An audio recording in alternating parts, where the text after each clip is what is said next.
For Nanaimo, Ladysmith.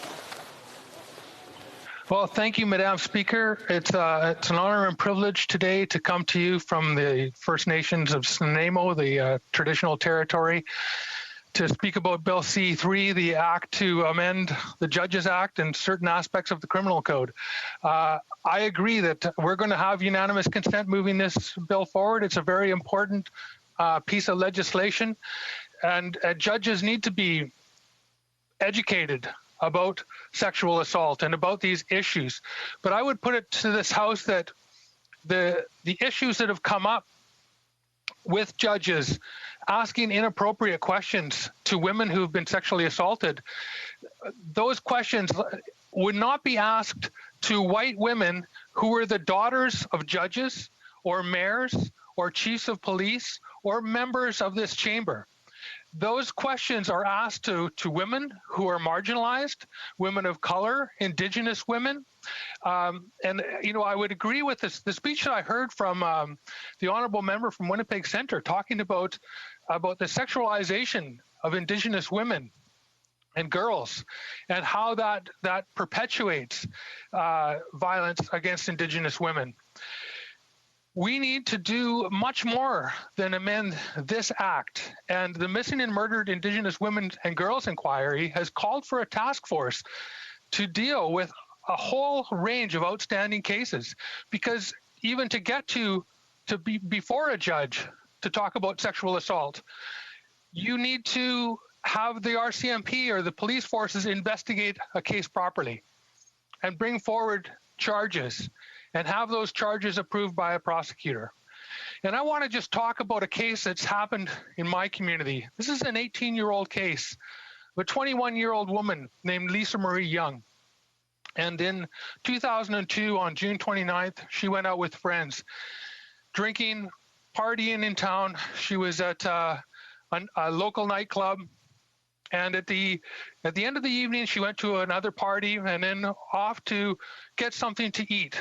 Was driven away by a young man in a maroon-colored Jaguar.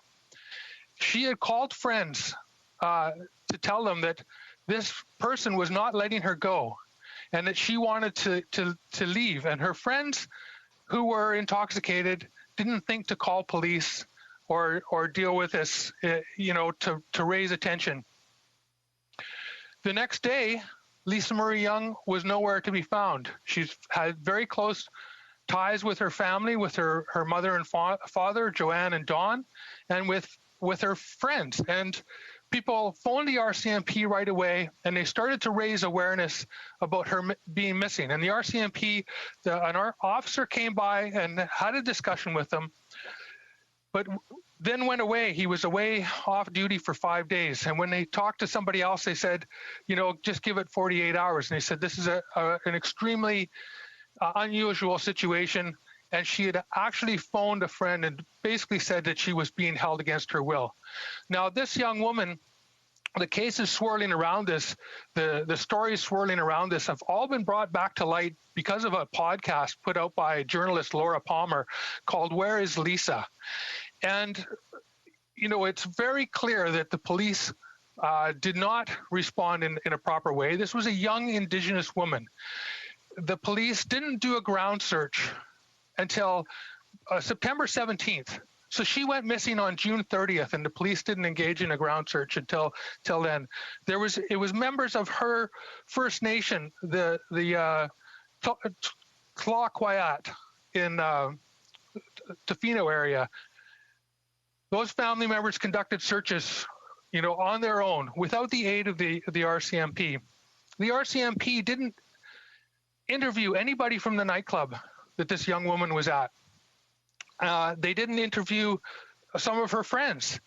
They didn't do a Crime Stoppers video until 2009. You know, the family had been asking for a Crime Stoppers video about Lisa's disappearance, and they didn't go through with that until 2009. And then they made sure that there was a good likeness of Lisa on that Crime Stoppers video. But the young man in question, Chris Adair, who was driving that Jaguar, he was a preppy looking kid.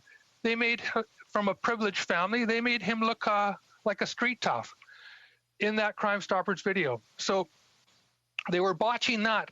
The police handling of the car used to drive Lisa to her death location is another issue. The Jaguar reportedly was not examined by the RCMP until after the owner, a well-known realtor in Qualicum, had it steam cleaned and detailed. So what, if this young woman was the daughter of a judge or a mayor or a member of this house, that wouldn't have been the case. They would have been all over this right away. The RCMP dismissed an urgent call from a witness who was believed to be an associate and accomplice of Lisa's killers, who called to alert the Young family that Lisa's body was being moved at the moment that it was being moved from the original location. And the RCMP ignored that call, basically saying that she was not a credible witness, mainly because she was tied to criminals, might have been drug involved, might have been street involved. As I said, the people at the Jungle nightclub where she was last seen weren't interviewed, neither were the staff. The RCMP failed to respond to other members of the public seeking to provide information on Lisa's disappearance or murder. In some instances, police have entirely failed to respond. In other instances, their responses have been delayed. One informant, a former associate of the prime suspect, believed to be Lisa's killer, one of several responsible in her death, called the RCMP in 2006 to report details of Lisa's murder, a videotape of the crime, and more. What people have said about this case is that Lisa was taken to make a snuff film, and that she was drugged, she was sexually assaulted, and then killed by accident. It wasn't the intention to actually go through with the whole process, but she apparently died in the process. And the people that know about this have come forward to talk about it, but because they're all associated and known to police and known to people who are known to police, it hasn't been investigated properly. It's also suspected by people in this community that the prime suspect in this case was a police informant. And this, echoes what happened in Nova Scotia with the killer in Nova Scotia who was suspected of being a police informant, and police have no obligation to release any of that information or to talk about that information. So there's multiple issues of concern here with this case. This prime suspect did a polygraph that the police said he passed. Lisa Marie's mother, Joanne, was taken to the Parksville police station to take part in an interview with Chris Adair, who was the last person known to see Lisa alive. And she was told by the RCMP to hug Chris. Who does that? How does this happen? This is an outrageous case. And Laura Palmer has outlined all of this in a 7-hour podcast, and the RCMP, once this podcast was released this summer, have started actually doing some interviews of people. But this case just goes to show why the Missing and Murdered Indigenous Women's Inquiry has called for a task force to be looking into these cases to find out why the RCMP and other police forces have not gone through the proper procedures of ensuring that these cases are investigated properly, that young Indigenous women who have been murdered and mothers, daughters, sisters have not had their cases taken seriously. And so we need to do a lot more than educate judges. We need to deal with bringing justice to our justice system for all, because it's not justice for all right now. This is a system that prioritizes people who count in the eyes of the justice system. Because if Lisa Marie Young was a white woman and the daughter of a prominent business person in this community, that case would have been investigated properly.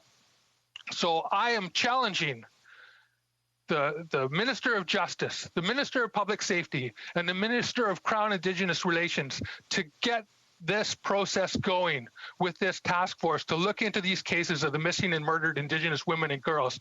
And I invite you to come and talk to me, and I will bring this family forward, and they can tell you their story, and they can tell you all of the information that they know, the names of people, that are involved in this case. This is an outrageous case, and I know there are cases like this across Canada. So thank you, Madam Speaker, for letting me have a moment to speak about this. Questions et commentaires? Questions and comments?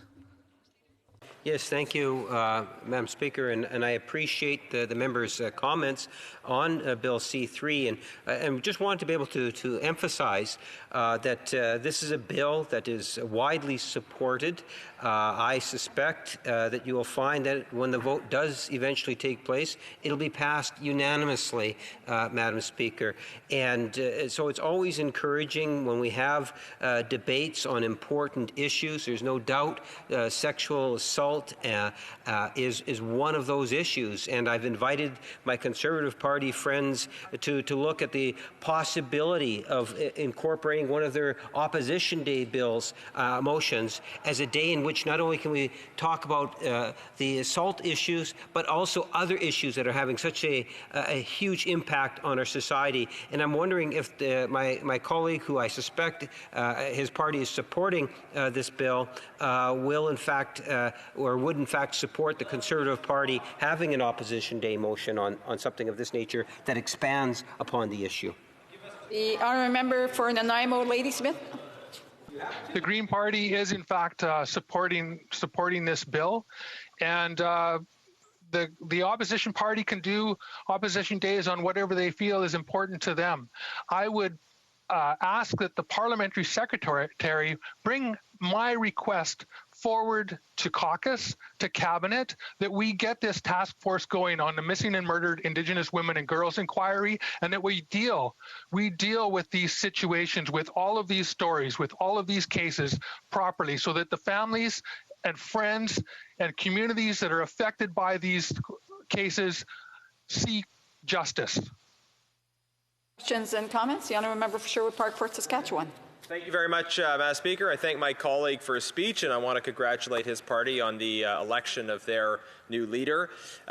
Madam Speaker, we've talked about a number of themes in this debate. The member spoke about the need for action on the issue of murdered and missing Indigenous women, and I wonder what he thinks about some of the solutions that have been proposed. Not solutions is the wrong word, but ideas for responding that have been put forward previously. Things like having better national coordination in terms of missing persons, as well as issues around police training. And then I'd also appreciate his comment on the idea that, is it a bit too late in some ways to have training happening when someone is entering the bench? Of course, it's important to have that training if someone hasn't received it before, but they probably should have received it much earlier in their life, much earlier in their career. Thank you. The honourable member for Nanaimo, Ladysmith. The honourable member for Nanaimo, Ladysmith, your mic is not on. Sorry, actually, my system shut down on me, and I managed to catch the end of the question. And I would thank the honourable member for Sherwood Park for his question. I believe that anybody going through law school, should be educated on these issues well before they get a chance to come to the bench. And I think that educating police is also very important. We need to do a much better job of educating police forces. My sister was in the Ontario Provincial Police for 25 years, and she will tell any of you that there is not enough training for people before they get in to have a gun and a badge and the power to police. And we do need better national integration on these cases. Thank you. A brief question. The honourable member of Courtenay Albany. First, I want to thank my colleague for his speech and for outlining the case of Lisa Marie Young. She's the daughter of my very good friend Moses Martin. And I know that her family member, Carol Frank, organizes a walk in my colleague's riding every year, which is very important. And people light their porch on June 30th every year so that we don't forget about Lisa Marie Young.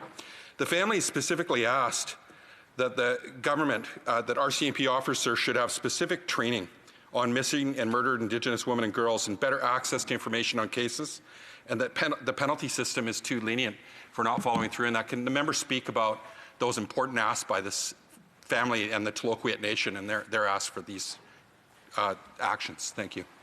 From the member for Nanaimo, Ladysmith.